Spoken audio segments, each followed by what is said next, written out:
네, 안녕하세요. 우리 같이 문장을 보고 각각의 어떤 설명 방법이 사용되었는지 함께 공부를 해봅시다. 자, 첫 번째 문장. 우리나라의 고등학생이나 중학생이 모두 입시에 매여 사는 것이 안타깝다라고 했네요. 네, 저도 굉장히 안타깝습니다. 네, 일단 여기에서 설명의 대상은 무엇일까요? 맞아요. 고등학생, 중학생, 이 두 대상에 대해서 설명을 하고 싶어요. 그런데 이 두 대상이 보니까 모두 입시에 매여 사는 공통점을 가지고 있네요.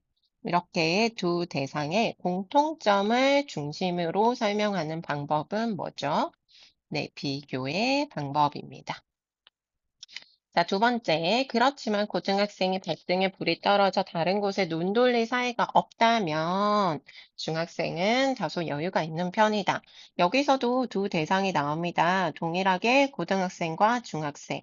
같은 대상에 대해서 설명을 하고 있는데 고등학생은 시간이 없고 중학생은 시간이 있다라고 이야기를 하고 있죠. 이거는 두 대상의 차이점에 대해서 집중적으로 설명을 하고 있다고 볼 수 있죠. 그렇기 때문에 대조의 방법을 사용한 것입니다.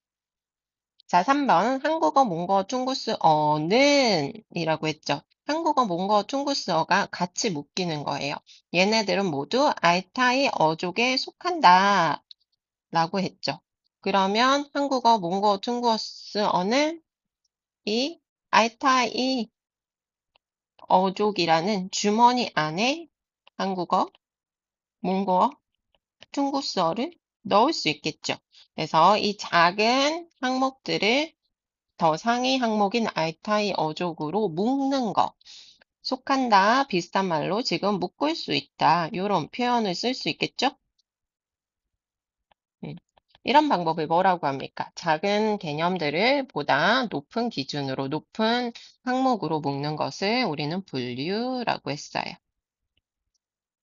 자, 4번. 개라는 대상에 대해서 설명을 하고 있나요? 근데 개는 수렴용, 군용, 애완용, 수색용 따위가 있다라고 했습니다. 자, 개라는 어떤 개체를 나누고 있죠. 어떻게 나누냐면 수렵, 군, 애완, 수색 이렇게 나눴어요. 큰 개념을 작은 항목으로 나누었죠. 이거는 유형, 종류를 구분을 한 거잖아요. 기준이 뭘까요? 맞아요. 어떤 목적? 네, 살아있는 거라 목적, 용도라는 말이 조금 어색하기는 한데, 그 이런 용도에 따라서 나눈 거기 때문에 구분했다라고 우리는 표현을 하고요. 구분의 방식을 썼다라고 이야기하죠. 그래서 개라는 상위 항목을 수렵, 군, 애완, 수색이라는 하위 항목으로 구분한 것을 의미합니다. 5번. 컴퓨터라는 대상에 대해서 설명을 하고 있는데요. 기억, 연산, 입출력, 제어 장치로 나눌 수 있다. 자, 그러면 우리 이 나눌 수 있다라는 서술어를 다르게 표현을 해봅시다. 어떤 표현이 어울릴까요? 네, 저는 구성된다 라는 표현이 어울릴 것 같거든요. 컴퓨터는 그 종류가 기억, 연산, 입출력, 제어 이렇게 나뉘는 거 아니죠. 4번이랑은 달라요. 4번에서는 수렴용 개, 군용 개, 애완용 개, 수색용 개라고 해서 밑에 항목들도 결국은 다 개라는 속성을 가지고 있어요. 그런데 5번의 컴퓨터는 기억장치, 연산장치는 기억장치는 컴퓨터인가요? 연산장치는 컴퓨터인가요? 제어장치는 컴퓨터인가요? 그렇게 되지 않죠. 그래서 기억장치, 연산장치, 입출력장치, 제어장치를 모두 더해야지만 컴퓨터가 만들어져요. 그래서 이거는 부품, 구성 요소들을 나열한 방식이기 때문에 무슨 방법? 네, 분석의 방법을 사용했다라고 볼 수 있습니다. 그 다음에 6번 보겠습니다. 우리 민족엔 창의적인 문화가 많았다. 예로 for example, 예시를 얘기하고 있죠. 예가 어떤 게 있냐면 혼천이 금속활자, 나침반. 무엇의 예를 들었습니까? 우리 민족의 창의적인 문화의 예를 들어 주었어요. 그러니까 이거는 예시의 방법. 그리고 7번은 물고기라는 대상을 이야기하고 있습니다. 물고기를 크게 두 종류로 나눈다. 민물고기와 바닷물고기로 나뉜다 라고 했습니다. 이렇게 물고기라는 큰 개념을 민물고기와 바닷물고기로 하위 항목으로 나눈 것을 뭐라고 했죠? 네, 요게 4번이랑 유사한 거죠. 그래서 구분의 방식을 사용했다라고 볼 수 있고요. 구분의 방식은 한 번 더 사용되었습니다. 어디에 사용되었냐면 여기 두 번째 문장에도 또 구분의 방식을 사용했죠. 바닷물고기는 다시 열대, 아열대, 온대, 한대 이렇게 나뉜다 해서 종류별로 나누고 있어요. 이거는 보면 첫 번째 구분에서는 물고기를 민물고기와 바닷물고기로 나눌 때는 그 기준이 뭡니까? 네, 맞아요. 장소예요. 얘네들이 자라는 생육하는 장소죠. 근데 바닷물고기에서 열대, 아열대, 온대, 한대로 나눌 때의 기준은 온도를 얘기하겠죠. 바닷물의 온도. 자, 8번 보겠습니다. 8에는 글이라는 대상에 대해서 설명하고 있습니다. 글은 뭐뭐이다. 뭐는 뭐뭐이다. 라고 했는데 이 내용을 보니 어떤 일이나 생각을 문자로 나타낸 기록이다. 이거는 글의 뜻을 그대로 설명해 준 거죠. 그래서 어떤 대상의 뜻이나 개념을 표현하는 것을 정의의 방식을 사용한다라고 얘기합니다. 9번 가락엿이 제대로 만들어지지 않은 이유라는 단어가 나왔네요. 이유는 이렇게 문맥이 있으면 이유 앞을 A, 이유 B, 뒤를 B라고 했을 때 원인이 A에 나올까요? B에 나올까요? 뭐뭐 하는 이유는 뭐다. A일까요? B일까요? 원인이. 그쵸. 이유는 뒷부분, 이 B에 해당하죠. 그래서 원인은 요거예요. 재료나 만드는 과정의 문제. 이게 원인이 되죠.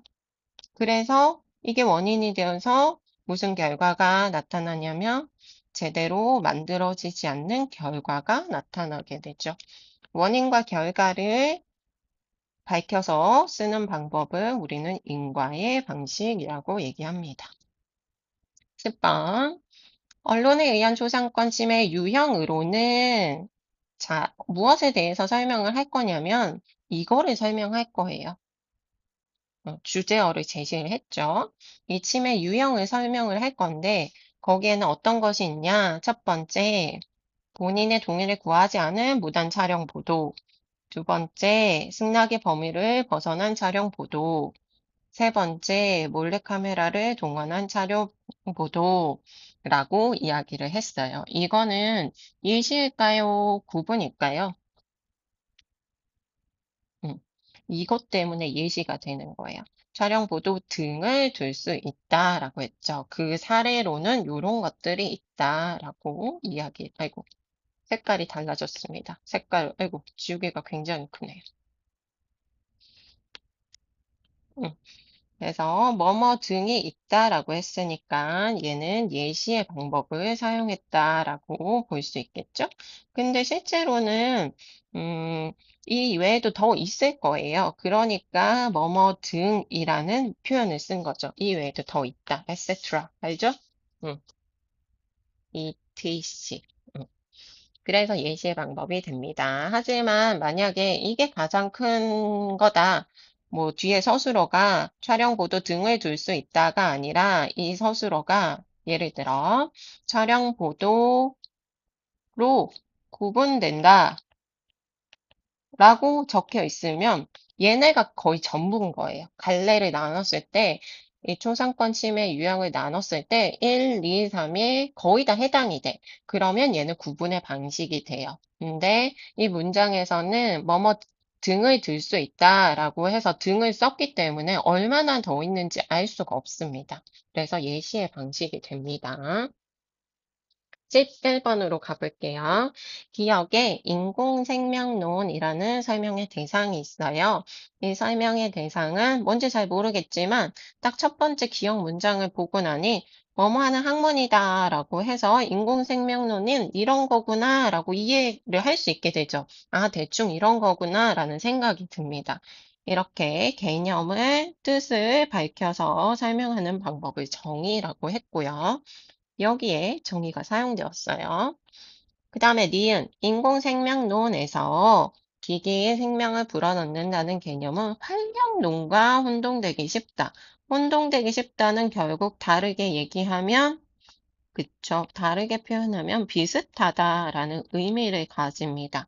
이게 인공생명론과 활력론의 공통점, 유사점. 공통점이라고 해서 완전히 같은 것을 얘기하는 건 아니에요. 유사하다라고 해도 우리는 같은 점이라고 얘기합니다. 어차피 똑같을 순 없거든요. 대부분 유사할 뿐이지. 그래서 공통점을 가지고 설명하는 방법을 우리는 비교라고 했습니다. 비교, 음, 비교. 자, 그리고 두 번째 문장을 봅시다. 그러나 반대의 이야기가 나오네요. 활력론은 뼈와 살 따위의 물질이 생명을 갖기 위해서는 반드시 비물질적인 성분이 추가로 필요하다고 주장하는 생명관이다라고 이야기를 했습니다. 자, 이거는요. 그러나가 있어요. 그래서 니은은 두 개의 문장이지만 같이 봐야 되는데요. 앞의 문장에서는 인공생명론과 활력론의 유사한 점, 어떤 점이 유사하냐? 기계에 생명을 불어넣는다 라는 점에서는 유사해요. 하지만 그러나 활력론은 이런 부분이 필요하다라고 주장한다. 그래서 결국 인공생명론과는 이 부분에서는 차이점을 가진다라는 얘기를 하고 있죠. 그래서 비교와 대조입니다. 제가 비교와 대조를 설명할 때 비교만 하고 대조는 하지 않으면 굉장히 어색하고 비논리적이고 정보가 불균형하게 주어지는 거라고 얘기했잖아요. 그래서 비교가 나오면 대조가 나오겠구나. 대조가 나오면 비교가 나오겠구나 라고 생각하는 게 일반적이고 논리적인 거예요. 근데 여기서 정의를 쓴 친구도 아마 있을 거예요. 어디에 정의가 드러나냐면 인공생명론은 이런 학문이다라고 이야기했던 것처럼 활력론은 이런 생명관이다라고 정의를 한 거 아닌가요? 라고 이야기할 수 있거든요. 맞아요. 이 내용도 맞습니다. 네, 근데 초점이 활력론의 개념을 말을 해주기 위해서라기보다는 앞에 니은의 첫 번째 문장을 생각해 보면 이들의 공통점을 얘기했으니까 다음에는 차이점을 얘기해야 하고 차이점을 얘기하다 보니 개념의 차이점을 가지고 오게 된 거죠. 그래서 정의를 활용한 대조의 방식을 사용했다라고 봐야 해요. 결국은 대조입니다. 이런 건 헷갈릴 수 있어요. 그래서 잘 판단을 하셔야 됩니다. 주된 목적, 초점이 어디에 가 있는가를 판단을 해야 합니다. 일단 우리 11개의 문장을 봤으니까 잠깐 쉬었다가 다시 가겠습니다.